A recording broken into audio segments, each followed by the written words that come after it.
Hello everyone, welcome to the cell biology series of biologics everything biological. तो आज हम लोग पढ़ेंगे मेम्ब्रेन ट्रांसपोर्ट के बारे में।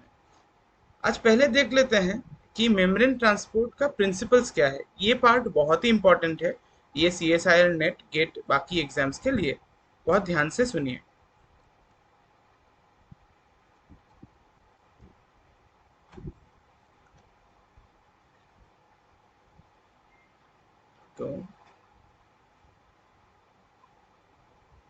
तो पहले तो देखते हैं कि which are the molecules which can cross plasma membrane. तो ये देखिए, कोई भी हाइड्रोफोबिक मॉलिक्यूल्स या gases like oxygen, carbon dioxide, nitrogen, steroid hormones, they are very highly permeable. उसके बाद आता है small uncharged polar molecules like hydrogen, water, urea, glycerol. ये क्या परमिएबल है, लेकिन कभी कभी ट्रांसपोर्टर से भी ये लोग अंदर जाते हैं। इसके बाद आता है लार्ज अनचार्ज्ड पोलर मॉलिक्यूल्स, जो उतना परमिएबल नहीं है बट सेमी परमिएबल है।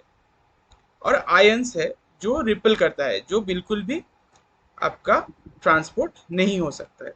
तो इसके ऊपर भी क्वेश्चंस आता है डिफरेंट डिफरेंट पार्ट में। तो ये याद रखना कि जो स्मॉल, ये जो हाइड्रोफोबिक मॉलिक्यूल्स है, ये सबसे ऊपर है। जो गैस है, ये गैस क्या करता है, ये जो गैस है ये आपका इजीली पास कर सकता है। ये भी थोड़ा बहुत पास कर सकता है, बट दे ये जो मॉलिक्यूल्स है दे कैन नॉट पास। ये याद रखना, ठीक है। ये बहुत ही इंपॉर्टेंट पार्ट है ये आगे के जानने के लिए। इससे मैं आपको एक दो क्वेश्चंस भी दिखा दूंगा। तो अभी जाते हैं अगले स्लाइड्स में, जिधर हम लोग पढ़ेंगे कि ट्रांसपोर्टर्स एंड चैनल्स। तो देखते हैं कि ट्रांसपोर्टर्स क्या होता है। ट्रांसपोर्टर्स और चैनल्स ये दोनों ही हैं एक मेम्ब्रेन प्रोटीन, जिसके थ्रू अपना जो सॉल्यूट्स है वो अंदर जाता है। तो अभी देखिए, हाइड्रोफोबिक सॉल्यूट्स लाइक गैसेस को तो कुछ चाहिए नहीं, वो डायरेक्टली मेम्ब्रेन को पास कर सकता है। लेकिन जो बाकी के सॉल्यूट्स है, उनको कोई एक मेम्ब्रेन प्रोटीन का सहायता चाहिए उसको पास करने के लिए। तो अभी देख लीजिए क्या है इधर। जो ट्रांसपोर्टर्स होता है उसमें क्या होता है, वो ये जो सॉल्यूट है उसके साथ बाइंड करता है, और उसके लिए ये ट्रांसपोर्टर में एक कॉन्फॉर्मेशनल चेंजेस आता है। मान लो कि ये एक सॉल्यूट है, ये सॉल्यूट बाहर से आके पहले ये जो सॉल्यूट बाइंडिंग साइट है ट्रांसपोर्टर का, उसमें बाइंड किया। उसके लिए क्या हुआ, ये ट्रांसपोर्टर अगले कुछ ही मिनट में ओपन हो गया और ये सॉल्यूट इधर से इधर चला गया। तो इसके लिए क्या होता है, जो ट्रांस कॉन्फॉर्मेशनल चेंज होता है प्रोटीन में, उसको बोला जाता है ट्रांसपोर्टर्स। अभी चैनल्स भी इंटरेक्ट करता है सॉल्यूट्स के साथ, लेकिन उतना उनका जो इंटरेक्शन है वो बहुत वीक है। इतना स्ट्रॉन्ग इंटरेक्शन नहीं है कि कॉन्फॉर्मेशनल चेंज हो जाए। तो ये चैनल्स के थ्रू भी ये अंदर आता है। ये चैनल्स अदर देन आपका जो ट्रांसपोर्टर का जो कॉन्फॉर्मेशनल चेंज, अदर देन ये कॉन्सेंट्रेशन ग्रेडियंट को भी सेंस करता है।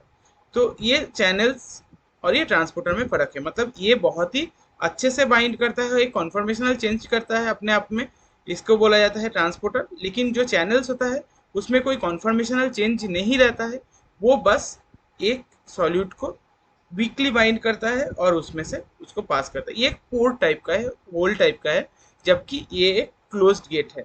ठीक है, ये मान लो कि अपना रोड का कोई गली है जिससे हम लोग बाईपास करके जा सकते हैं, लेकिन ये एक गेट है जो क्लोज हो जाता है, इसको ताला चाबी से ही आप खोल सकते हैं। ठीक है, ये होता है ट्रांसपोर्टर्स और चैनल्स के बीच में फर्क। अभी आगे जाते हैं।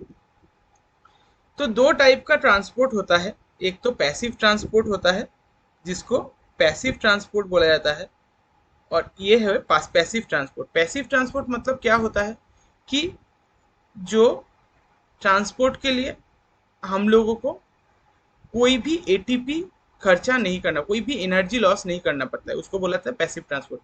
मानो कि सिंपल डिफ्यूजन, कोई भी गैसियस मॉलिक्यूल रहा हो या कोई भी स्मॉल मॉलिक्यूल्स हो जो हाइड्रोफोबिक इन नेचर है, वो इजीली पास कर जाता है थ्रू सिंपल डिफ्यूजन, है ना। तो ये एक पैसिव ट्रांसपोर्ट हो गया। या फिर मान लो चैनल प्रोटीन्स के थ्रू कोई एक पर्टिकुलर सॉल्यूट ट्रांसफर हो रहा है, तो ये भी एक ट्रांसपोर्ट है। ये सिर्फ कॉन्सेंट्रेशन ग्रेडियंट के ऊपर डिपेंड करता है। मानो कि इधर ज्यादा कॉन्सेंट्रेशन है सॉल्यूट्स का, एक के जगह 4 सॉल्यूट्स है, ऐसा 4 सॉल्यूट्स जो है वो 4 सॉल्यूट्स इधर है लेकिन इधर एक सॉल्यूट्स है, तो क्या होगा जब भी ये चैनल ओपन होगा तो कॉन्सेंट्रेशन ग्रेडियंट के थ्रू ये अंदर आ जाएगा। तो इसको बोला जाता है सिंपल डिफ्यूजन। इसमें कोई भी एनर्जी खर्चा नहीं हो रहा है, या ट्रांसपोर्टर्स के थ्रू भी हो सकता है जब ये ग्रेडियंट के थ्रू होगा। लेकिन एक्टिव ट्रांसपोर्ट में क्या होता है, ये कॉन्सेंट्रेशन ग्रेडियंट के अगेंस्ट में जब जाता है तब एक इसको एनर्जी लगता है। तो ये जो एनर्जी खर्चा होता है इसके लिए इसको बोला जाता है एक्टिव ट्रांसपोर्ट। मानो कि ये जो बॉक्स है ये ज्यादा बॉक्स इधर है, ठीक है, लेकिन बाहर जो है ये बाहर कम कॉन्सेंट्रेशन है। तो इसके लिए क्या होता है, एक एनर्जी चाहिए जो ये गेट को ओपन करता है। ये गेट ओपन हो जाता है और ये ओपन गेट से ये बॉक्स बाहर चला जाता है, ये जो मॉलिक्यूल्स है ये मॉलिक्यूल्स बाहर चला जाता है। तो ऐसे जो ट्रांसपोर्ट होता है उसको बोलता है एक्टिव ट्रांसपोर्ट। तो एक्टिव ट्रांसपोर्ट हर वक्त जो होता है वो है आपका अगेंस्ट द कॉन्सेंट्रेशन ग्रेडियंट, और पैसिव ट्रांसपोर्ट होता है डाउन हिल और थ्रू द कॉन्सेंट्रेशन ग्रेडियंट। तो ये याद रखना, ये बहुत इंपॉर्टेंट पार्ट है। अभी आगे जाते हैं। तो दो टाइप का मेम्ब्रेन में ग्रेडियंट फॉर्म होता है, एक तो कॉन्सेंट्रेशन ग्रेडियंट फॉर्म होता है, दूसरा ग्रेडियंट को बोला जाता है इलेक्ट्रोकेमिकल ग्रेडियंट। तो क्या होता है, जो आयंस रहता है सेल्स के दो साइड में, वो जो आयंस का जो कॉन्सेंट्रेशन रहता है, मतलब उसका एक केमिकल नेचर भी रहता है। मान लो कि सोडियम आयंस Na प्लस, तो क्या होता है, ये जो सोडियम आयंस है इसका कॉन्सेंट्रेशन बाहर ज्यादा है अंदर कम है। तो एक ये अपना कॉन्सेंट्रेशन ग्रेडियंट के साथ साथ एक पोटेंशियल ग्रेडियंट भी फॉर्म करता है। तो ये जो दोनों ग्रेडियंट को साथ में, एक जो चार्ज का ग्रेडियंट, क्योंकि इसमें प्लस है और सेल के अंदर क्या है माइनस है, तो ये जो एक ग्रेडियंट फॉर्म हुआ, मतलब एक तरफ ज्यादा प्लस और एक ज्यादा माइनस, ये दोनों को मिला के बोला जाता है इलेक्ट्रोकेमिकल ग्रेडियंट। ये बहुत ही इंपॉर्टेंट है अपने माइटोकॉन्ड्रियल का ट्रांसपोर्ट चेन में, तो वो हम लोग आगे पढ़ेंगे। लेकिन ये आप लोग इधर जान के रखो कि सेल में दो टाइप का ग्रेडियंट फॉर्म होता है, एक तो कॉन्सेंट्रेशन ग्रेडियंट, दूसरा है इलेक्ट्रोकेमिकल ग्रेडियंट। तो अगर ये एक सॉल्यूट है और ये एक नेट चार्ज कैरी कर रहा है, तो ये चार्ज का जो ग्रेडियंट होता है उसको बोला जाता है इलेक्ट्रोकेमिकल ग्रेडियंट।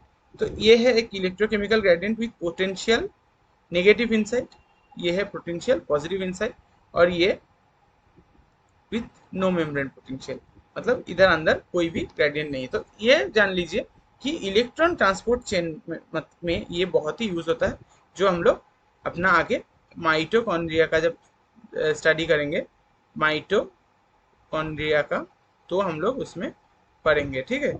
ये बहुत ही इंपॉर्टेंट, तो ये जो चीजें हम लोग पढ़ेंगे आगे के सब्जेक्ट में, तो ये चीज, यही तीन बहुत ही इंपॉर्टेंट पार्ट है। ये तीन चीजें आप लोग याद रखना, और अगर हमारा वीडियो लगे तो please like, comment, share and subscribe कर देना। और मैंने ये वीडियो बनाने के लिए यूज किया है ब्रूस एल्बर्ट्स का बुक जेनरेटिक। Thank you so much. अगर अच्छा लगे हमारा चैनल तो please subscribe, share and comment below. Thank you.